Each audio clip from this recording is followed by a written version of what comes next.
Muy buenos días. Bienvenidos al Ministerio Nuevo Comienzo.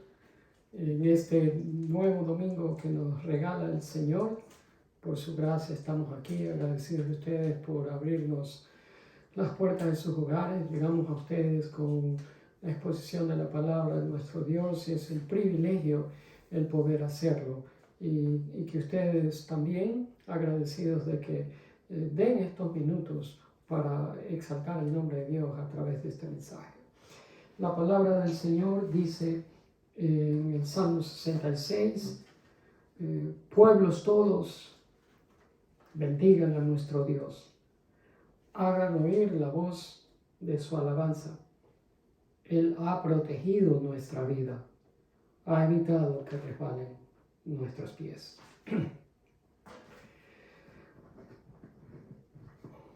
Padre, en esta mañana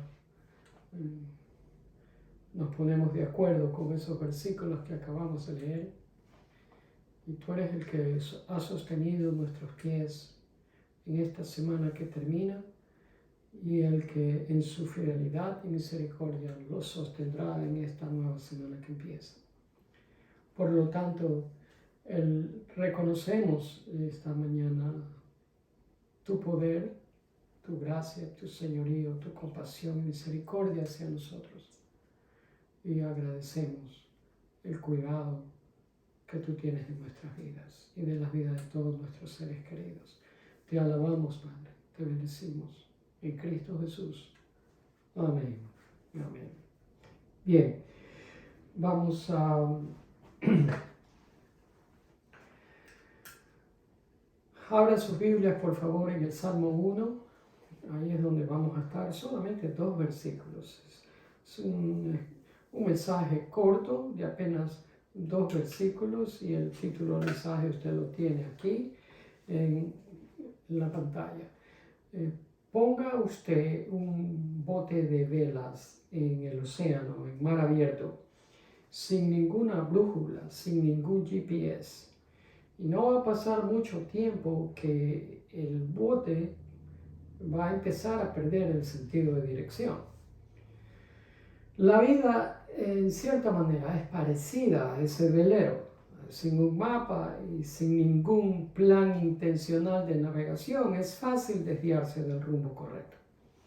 Y antes que nos demos cuenta, nuestros propios esfuerzos nos llevarán a un lugar que nunca hemos deseado. En esta mañana,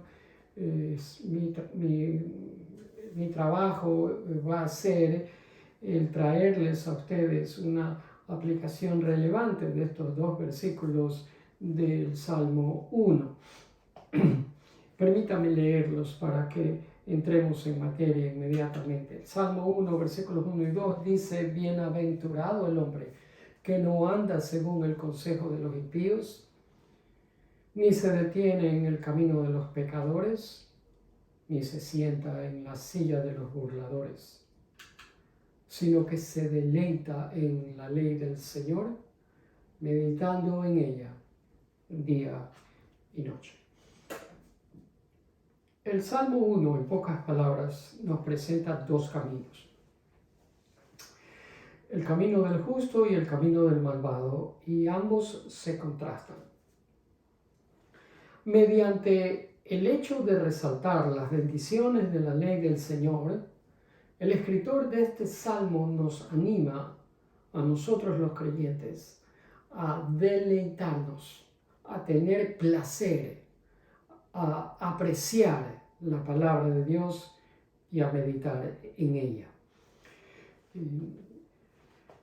Estos 2 versículos del Salmo 1 fueron clave para los reformadores del siglo XVI, que vieron en esta parte de las Escrituras algo correspondiente al énfasis que ellos ponían en la palabra de Dios y que la expresaron también en el siglo XVI a través del principio que nosotros conocemos como una sola escritura. Me gustaría ampliar un poco más este concepto de meditar que se menciona en el versículo 2 que ustedes ven en la pantalla. Por lo general, nosotros hablamos de tiempo devocional o de tiempo de meditación cuando pasamos unos minutos a solas en la presencia del Señor temprano al principio de cada día. En cierta manera, esta estación de Cuaresma es una constante meditación. Es una que dura 40 días y que termina en Semana Santa con la Pascua de la Resurrección.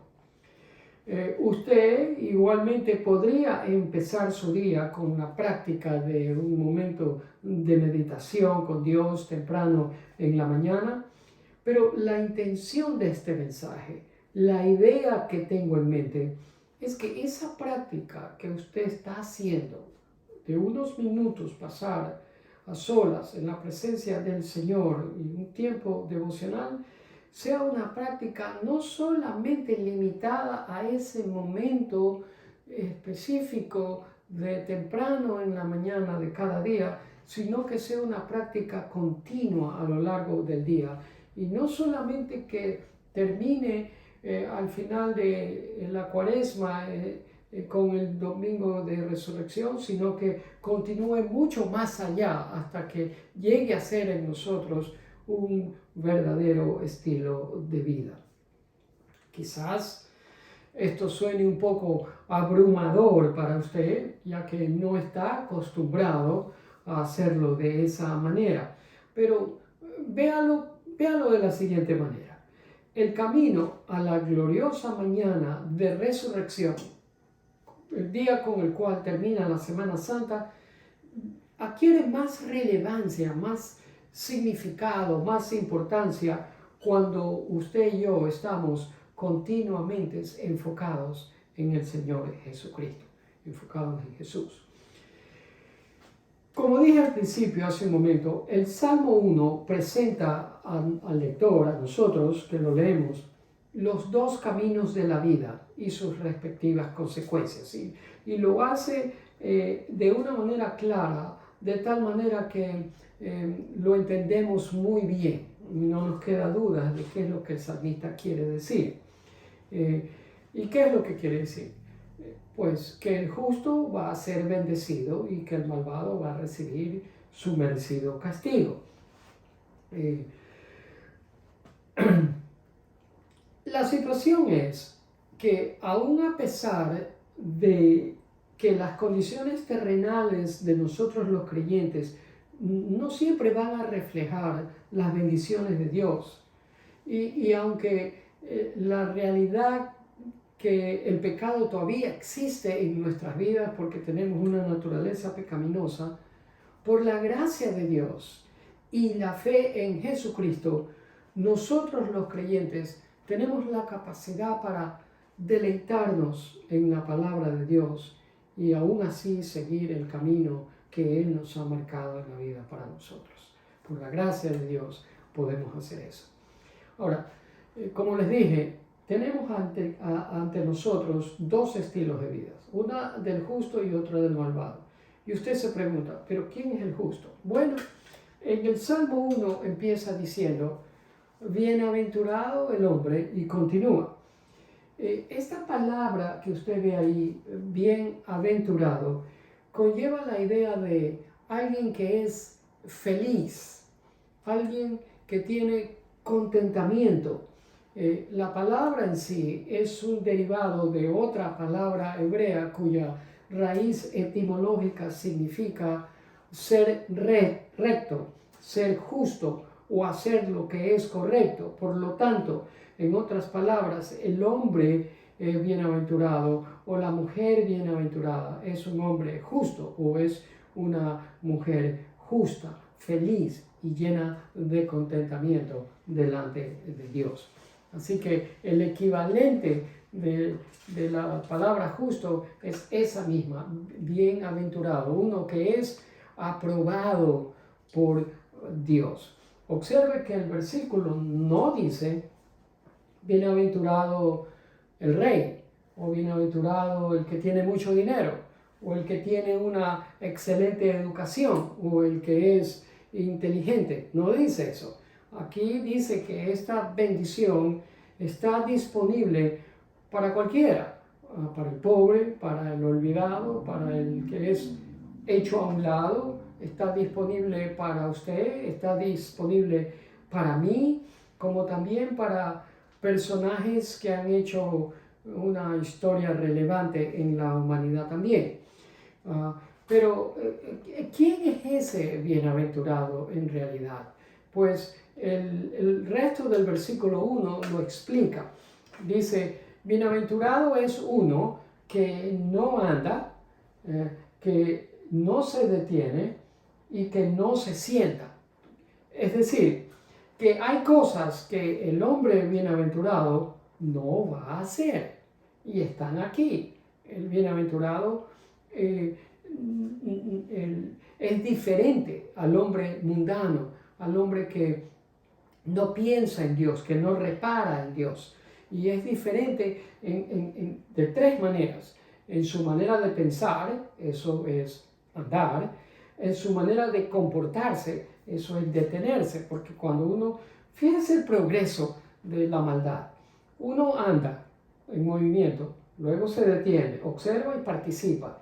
Y luego se sienta, es decir, llega a pertenecer a ese grupo. Pues el bienaventurado no hace eso. No piensa según el hombre mundano, o sea, no anda, no se comporta, o sea, no se detiene como el hombre mundano y tampoco pertenece, o sea, no se sienta a un grupo de personas que practican la maldad, no se identifica con ellos, se identifica con alguien más.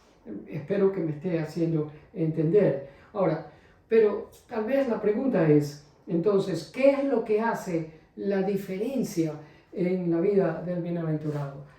Pues la diferencia lo hace lo que dice el versículo 2. Sino, si ve esa palabra, cuando usted ve en la Biblia esa palabra sino, ya usted espera que a continuación viene un contraste, implica, eso es lo que implica. Y aquí lo que usted observa es el lado positivo del Salmo.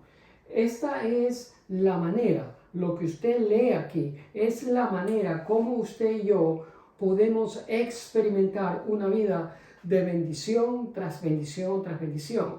Por lo tanto, ¿qué es lo que diferencia al hombre bienaventurado? Es que se deleita, toma placer en la ley del Señor y medita en ella día y noche. Es decir, que este individuo encuentra deleite, es una delicia para esta persona estar en la palabra de Dios. Por lo tanto, las preguntas más pertinentes en este momento serían: ¿y cuál es la delicia suya? ¿En qué se deleita usted? ¿Qué es lo que le hace feliz? ¿Qué es lo que le emociona? Y a manera de ilustración, no de crítica, quiero comentarle que conozco a una persona que tiene muchos juguetes y no lo juzgo, no deseo los juguetes de él tampoco, de ninguna manera, pero mientras observaba los muchos juguetes que tiene, me di cuenta en las cosas que nosotros quizás podamos deleitarnos y tener placer. Esta persona tiene una casa aceptable, tiene un buen carro, tiene moto, bote, patineta, bicicleta, triciclo y cuánta cosa se le ocurre tener. Por lo tanto, si la persona va a tener, si el placer personal de esa persona es lo único que lo hace feliz, si los juguetes que puede adquirir en la vida son las únicas cosas que lo hacen feliz, entonces esa persona debería de examinarse y reorganizar sus prioridades. Ahora, si el estar con la familia, reunirse con la familia, con amistades y disfrutar de un fin de semana lo hace feliz, no hay nada malo en eso, eso es bueno, pero aún eso se queda corto dentro de lo que el salmista describe, que es una persona bienaventurada. Porque lo que nos está diciendo aquí es que el salmista, el bienaventurado, haya su delicia. Lo que más le deleita en la vida es la ley del Señor. Usted lo está viendo aquí. Ahora, si una persona se deleita en algo, usted no tiene que rogarle que lo haga, ni tampoco tiene que suplicarle que le guste, sino que esa persona lo hará porque le gusta y lo va a hacer todo por sí mismo sin que nadie tenga que ponerle presión.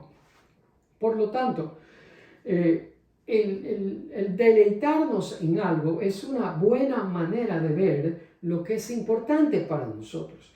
Podemos medir nuestro deleite por la palabra de Dios conforme al hambre, al deseo, al deleite que nosotros encontramos en la palabra del Señor. Ese es un buen indicador. Ahora, me surge otra pregunta. ¿Por qué es que podemos encontrar un deleite continuo en la palabra de Dios? Y vienen a mi mente 3 razones, y son sencillas. De nuevo, la pregunta es, ¿por qué es que podemos encontrar un deleite continuo? ¿Por qué es que estamos llamados a tener un deleite, no de un momento temprano en la mañana en la palabra de Dios, sino un deleite continuo en ella? Es, en primer lugar, porque la palabra provee absolutos que son necesarios en un mundo que no los tiene. Si ve, a mí en lo personal me desespera cuando veo que la gente no conoce sus límites. Mucha gente hoy en día no conoce hasta dónde llega lo que es correcto y cuál es el punto donde empieza lo que es incorrecto. Aquí en las universidades de este país, el decirle a alguien esto está bien o esto no está bien, aquí llaman a eso suicidio espiritual. Pero la realidad es que yo por mí mismo no puedo saber dónde termina lo que es correcto y cuál es el punto donde empieza lo que es incorrecto. Por lo tanto, como yo mismo de por sí no tengo la capacidad para determinar eso, voy a necesitar instrucción de alguien que sí sabe y que es perfecto. Es decir, que voy a necesitar instrucción de Dios a través de su palabra para que me lo demuestre. Y eso es lo que hace que nosotros podamos encontrar un continuo deleite en la palabra de Dios, porque la palabra de Dios continuamente nos está proveyendo absolutos que son necesarios para mi vida a lo largo de cada día, de todos los días de mi vida. La segunda razón es porque la palabra de Dios nos da una perspectiva importante de la vida. ¿Sí? La perspectiva que recibimos a través de la palabra de Dios es una perspectiva realista, no fantasiosa. Y necesitamos eso, algo sustancioso que nos haga permanecer de pie, porque vivimos en un mundo que es vano, que es fútil, que es vacío. Y la tercera razón por qué es que podemos encontrar un deleite continuo en la palabra de Dios es que la palabra de Dios simplemente dice la verdad, siempre dice la verdad. Y siempre dice la verdad en un mundo en el cual usted y yo vivimos, que le encanta oír las mentiras.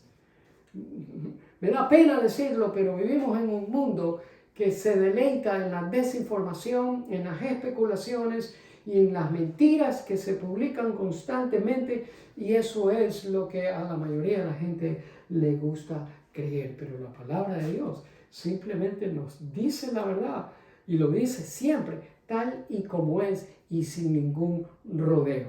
Por eso es que soy llamado a deleitarme en ella de continuo, porque continuamente estoy siendo expuestos a cosas falsas, engañosas y a cosas que son mentiras. Pues bien, la palabra de Dios me dice que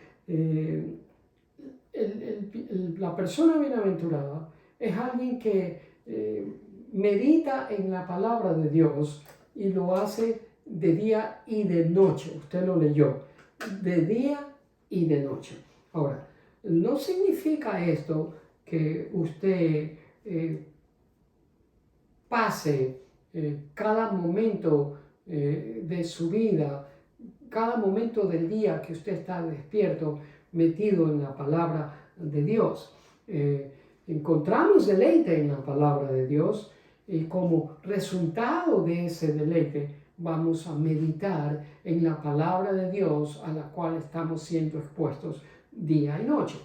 El justo, la persona bienaventurado, tiene la palabra de Dios en su mente 2 veces al día, según este versículo. Déjenme encontrarle el versículo. El bienaventurado tiene la palabra de Dios 2 veces al día. ¿Cuáles son esas 2 veces al día? Día y noche. Y eso es prácticamente, lo cubre todo, lo abarca todo. Pero el meditar en esa palabra de día y noche no quiere decir que cada momento que usted esté despierto en el día va a hacer eso, porque usted y yo sabemos que eso es imposible. Tenemos que trabajar, hay otras responsabilidades y eso no es factible. Pero la palabra dice que se trata es de meditar día y noche en ella. No solamente la escuchamos y después la olvidamos, es decir, que nos entra por un oído y nos sale por el otro. No, pensamos en ella, nos quedamos pensando en ella a través del día. ¿Sí ve? La meditación, como quien dice, rumia, de rumiar, rumia la palabra.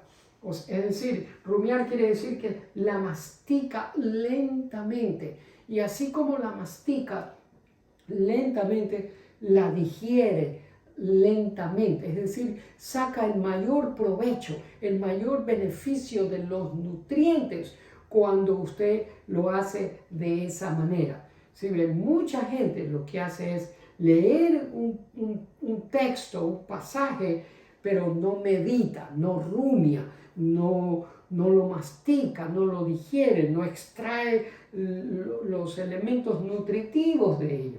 Así que no es solamente leerlo, porque no es solamente la lectura lo que nos hace bien, sino que el alma se alimenta interiormente de la palabra de Dios cuando la mastica bien y la digiere. En otras palabras, meditar es involucrarse, relacionarse, interactuar con la palabra con entusiasmo, asimilando esas palabras que estoy leyendo como que si de verdad fueran nuestro pan diario.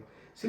Meditación es algo que Dios dijo al pueblo de Israel que lo haga constantemente. En el libro de Josué 1:8 dice: nunca se aparte de tu boca este libro de la ley, más bien medita en él de día y de noche.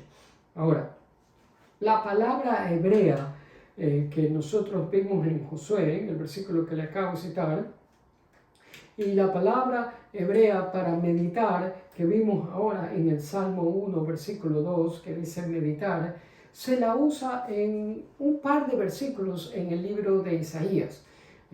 Por ejemplo, en Isaías 31:4 dice: porque así me ha dicho el Señor, como el león o el cachorro de león ruge sobre la presa. Es decir, que ahí está la palabra rugir, y esa es la palabra meditar. En Isaías 31:4, la palabra se la usa para describir a un león rugiente. Y un león rugiente, usted sabe que hace bulla. Pero en Isaías 38:14, la palabra hebrea que se utiliza para meditar es gemir, como gime una paloma. ¿Qué me dice esto? Porque el gemido no se compara con el rugido. El rugido es fuerte, el gemido es casi silencioso. Esto quiere decir que nuestra meditación en las Escrituras, en la palabra de Dios, envuelve lectura que bien podría ser tranquila, apacible, pero no necesariamente silenciosa. Si ve, en nuestros momentos de meditación no debemos de tener miedo de expresarnos en voz alta. Debemos permitir que nuestras respuestas a Dios y su verdad salgan de lo profundo de nuestro ser. Debemos permitir que nuestros gemidos internos encuentren sonido en la presencia de Dios. Pero hay otra palabra hebrea en el Antiguo Testamento que se traduce como meditar y la encontramos en Jueces 5:10.